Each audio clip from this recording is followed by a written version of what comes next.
भारतामध्ये सर्वात जास्त कुष्ठरोगी आहेत. तेच आज मित्रांनो पाहायचं आपल्याला नेमकं कुष्ठरोग काय आहे आणि कुष्ठरोग कोणत्या जीवाणूमुळे होते आणि त्याची लक्षणे काय. चला तर मित्रांनो आज आपण सुरू करत आहोत कुष्ठरोग. त्यालाच काय म्हणलं जाते, लेप्रोसी म्हणलं जाते. त्यालाच अजून एक नाव आहे हॅन्सन डिसीज. हॅन्सन डिसीज का नाव दिलं तर नॉर्वेचे डॉक्टर आहेत, डॉक्टर आर्मर हॅन्सन यांनी कुष्ठरोगाचा शोध लावल्यामुळं आपण त्याला काय म्हणतो, हॅन्सन्स डिसीज सुद्धा म्हणतो. म्हणजेच कुष्ठरोगाला लेप्रोसी आणि हॅन्सन डिसीज सुद्धा म्हटलं जाते. ओके, चला आता ह्या जीवाणू, कुष्ठरोग हा कोणत्या जीवाणूमुळे होते तर मायकोबॅक्टेरियम लेप्री या जीवाणूमुळे कुष्ठरोग होतो. नंतर याचं संक्रमण कसं आहे, प्रसार कसा होते, याच्या संपर्कामध्ये आल्यानंतर जर एखाद्याला काय असेल, कुष्ठरोग असेल, मी जर त्याच्या संपर्कामध्ये गेलो, जास्त कॉन्टॅक्टमध्ये आलो तर मला काय होणार, कुष्ठरोग होणार.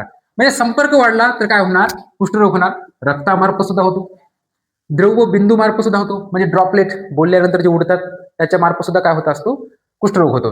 नंतर अवयव, कोणत्या अवयवाला होते तर काय तर परिघीय मज्जासंस्था म्हणजे चेतासंस्था याला काय होतो, म्हणजे आजार होते.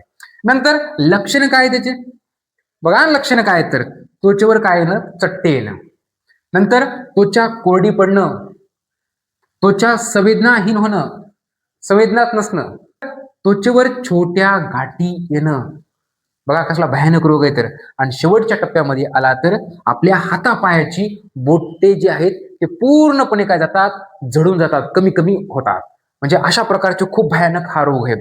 तर याच्या उपचार पद्धती आहे का नाही, मग नेमका उपचार काय तर मित्रांनो याच्यावर कोणत्याही प्रकारची लस उपलब्ध नाही कुष्ठरोगावर.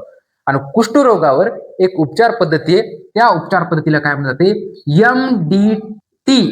काय, कुष्ठरोगावर एक उपचार पद्धती म्हणजे MDT म्हणजे मल्टी ड्रग थेरपी. ही उपचार पद्धती सध्या काय कुष्ठरोगावर वापरली जाते. ओके, अशा भारतामध्ये जर विचार केला कोणत्या राज्यामध्ये जास्त रुग्ण आहेत, तमिळनाडूमध्ये आहे, नंतर आंध्र प्रदेशमध्ये, नंतर ओरिसामध्ये, ह्या राज्यामध्ये काय सर्वात जास्त कुष्ठरोगाचे काय रुग्ण आपल्याला सापडतात. ओके, ह्याच ठिकाणी आपण थांबू. थँक्यू.